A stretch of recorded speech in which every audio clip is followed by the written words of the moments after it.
Pria ini sedang pegang botol acid, menuangkan kepala ayahnya. Banyak asap putih muncul. Dalam sejenak, orang dalam bak mandi mengubah menjadi tulang putih. Inilah pasti anak yang berbakti, memandi ayah dengan acid. Thompson berkeluarga bahagia. Inilah anak perempuannya, inilah istrinya, dan ini orang ayah baru masuk keluarga. Thompson adalah pembunuh mesum. Menangkap orang di jalan, membawa ke rumah dan membunuh mereka, dan membuat mereka menjadi. Setiap hari main sendiri buat sendiri, berbicara sama udara. Bagi dia beberapa tulang ini baru keluarga nyatanya. Hari ini saya memperkenalkan film berjudul Paling Horor. Baru pagi hari, David dan Celia adalah suami istri baru pindah rumah di sampingnya, menjadi tetangga baru Thompson, tepat pada waktu dia ingin tambah anggota baru. Jadi mencari sempat untuk menjalankan. Sampai malam David mabuk dan mengemudi mobil. Tidak cermat menabrak kotak surat Thompson. Celia ketuk pintu untuk bahas. Tapi ketuk lama tak dibalas, jadi mereka pulang. Sebenarnya Thompson sedang mengamati dalam gelap, takut bahwa kedua orang itu akan menemukan tulang dalam rumah.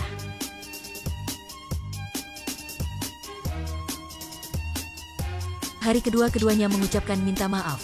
Thompson mengundang keduanya minum karena membiarkan mereka tidak mengamatkan apapun. Dia menunjukkan sebagai orang baik. Waktu berbicara, dia tahu kedua suami istri ini tak ada anak. Si pria adalah dokter dan istrinya wartawan. Mereka pindah ke rumah baru, tak ada siapa peduli. Astaga, jika begitu ada alasan membuat dia melanggar hukum. Mereka akan makan malam bersama. Pada waktu itu, dia membawa tulang ayamnya merebus. Orang lain masak tulang sapi. Dia memasak tulang ayahnya. Dia mencuci tulang.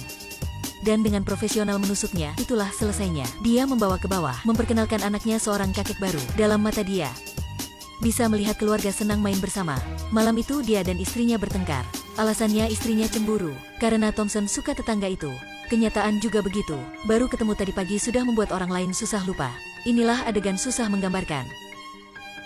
Saya pikir yang punya kamu sangat besar, indah dan panjang juga kan? Begini terus menjadi pembunuh orang untuk apa sih? Membuat talk show aja deh.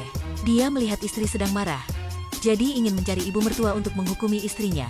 Hari berikutnya dia ke supermarket, menemukan seorang wanita tua. Dia segera memutuskan, pria ini sangat antusiasi, membantu wanita tua memindahkan barang. Dia melihat di sekitar, menetapkan kondisi di sekitar baru masuk rumah. Ya betul, pria ini adalah pembunuh orang berantai. Tujuan kali ini merupakan seorang wanita tua. Dia mengantar wanita itu ke rumah. Setelah itu mandi untuk wanita itu. Dia mengira wanita ini sebagai ibunya. Terlihat sangat bakti. Sebenarnya dia sedang mandi wanita itu dengan acid. Wanita itu sudah menjadi tulang kering. Dia adalah orang suka main sama tulang. Bagi si mesum ini keluarganya adalah tulang-tulang. Malam itu dia ke rumah pasangan tadi sebagai tamu. Sebenarnya dia ingin menyelidiki situasi. Waktu itu dia menemukan mereka pernah ada seorang anak perempuan, tapi anaknya meninggal karena penyakit. Keduanya obsesif psikologis, jadi si suami tidak bisa melakukan hal itu sama istrinya. Thompson sangat cermat untuk menyelidiki keduanya berbohong tidak. Secara diam melihat mereka, ternyata mereka tidak berdamai, itu kenyataan. Dia sangat senang, ingin merencanakan terpecahnya. Ke rumah dia bertengkar sama istrinya. Jika tidak ada anak perempuannya, perang siap terjadi. Kalian percayakah? Sampai malam dia tidur sama anak. Sebelum tidur anaknya bilang ingin ada kakak perempuan. Keinginan anak kecil pasti dia tidak boleh menolak. Hari berikutnya dia ke sekolah mencari orang. Pakai intuisi seorang pembunuh orang berantai, menetapkan mangsa. Seorang gadis ikat rambut samping ini membuat dia merasa tidak cocok. Gadis ini rambut pendek bahkan merokok. Meskipun adalah orang baik, tapi tidak cocok. Akhirnya ada satu gadis, kelemahan dan kurangnya cinta. Gadis ini lebih cocok. Dia mengemudi mobil mengikuti gadis. Ketika dia berniat menjalankan, ada satu orang. Inilah kali pertama si pembunuh Thompson kegagalan. Mungkin gadis ini untung, melepaskannya aja. Tak ada cara lain, dia ingin menculik David. Tapi tujuan ini tidak mudah bertindak. Kamu harus dengar yang kamu inginkan. Aku tahu. Setelah itu dia menemukan rumah itu ada polisi. Dia ke sana menyelidiki situasi. Suami Selina sudah hilang. Inilah peluang dikarunia Tuhan. Celia waktu itu sangat sedih dan sendirian. Gimana bisa melawan godaan Thompson ya? Pria itu kembali rumahnya, marah mengantar istrinya ke bawah. Sampai lantai bawah keduanya bertengkar. Dia tidak bisa menahan istri ini lagi. Jadi dia melemparkan istri ke lantai dan memalu kepalanya. Sebuah tulang kering begitu hilang. Pria dengan paranoia ini, kapan saja menemukan istri penggantinya. Jika sudah main game harus main nyata. Jadi dia tidak ragu menghancurkan tulang. Hari besok dia ke rumah Celia. Menanyakannya sudah ada petunjuk suaminya belum. Melihat si wanita sedang sedih, tahu bahwa suaminya tidak kembali. Dia di luar khawatir tapi di dalamnya senang. Malam itu dia mengundang Celia makan di rumahnya.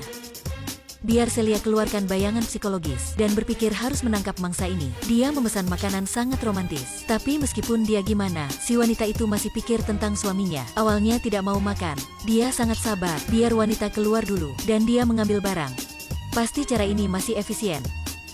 Dia mengundang si wanita kunjungi kamar tidur. Tempat ini ada apa untuk kunjungi sih? Kalian sudah tahu dia ingin bertindakan. Setelah masuk, tak terduga dia memberi gadis lihat merupakan ini. Apakah kamu suka rumah baru kita? Untungnya dia cepat.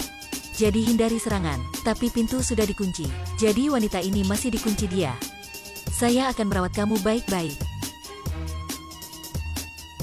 Mendadak ada seorang menutupi mulutnya, membuat Thompson kehilangan kesadaran. Ternyata itulah David, dia tidak hilang. Tapi dia dan istrinya memerankan menangkap si pembunuh berantai ini. Sampai satu adegan baru, dia diikat di kursi, dan pasangan itu berpakaian dokter. Bisa tebak apa yang mereka ingin melakukan sama dia? Akhirnya sudah terjadi apa? Sebelum dia mati mereka memberitahunya. Mereka pernah ada satu anak perempuan, tapi bukan mati oleh penyakit, tapi dibunuh olehnya. Mereka tahu dia adalah pembunuh berantai. Sengaja menjadi tetangganya, sengaja menabrak kotak surat untuk menarik perhatian. Setelah itu si suami pura-pura hilang, biar si pembunuh ini terpikat. Begitu baru bisa menangkapnya. Konon kamu suka mengubah orang menjadi tulang putih. Kalau gitu aku biar kamu mencoba merasa seluruh badan perlahan menjadi tulang. David adalah dokter. Dia tahu dengan cara apa membuat Thompson hidup tak sebaik dengan mati. Ceritanya berakhir sini. Film paling horor. Diceritakan seorang pembunuh dibalas dendam oleh sepasangan suami istri. Apa yang kamu tabur, itulah yang akan kamu tuai. Adegan akhir film membuat orang lain menakutkan. Awalnya hanya berpikir film tentang si pembunuh berantai, tapi tak terduga ada penyelesaian lain. Pria ini kenapa ingin mengubah orang menjadi tulang? Mungkin dia sudah menanggung sesuatu. Ibu dan anak selalu tidak puas. Jadi baru pakai tulang menggantinya. Tidak suka bisa ubah dan selamanya cocok niatnya. Inilah cerita yang pilu dan sedih. Terima kasih kalian sudah menonton, sampai jumpa lagi.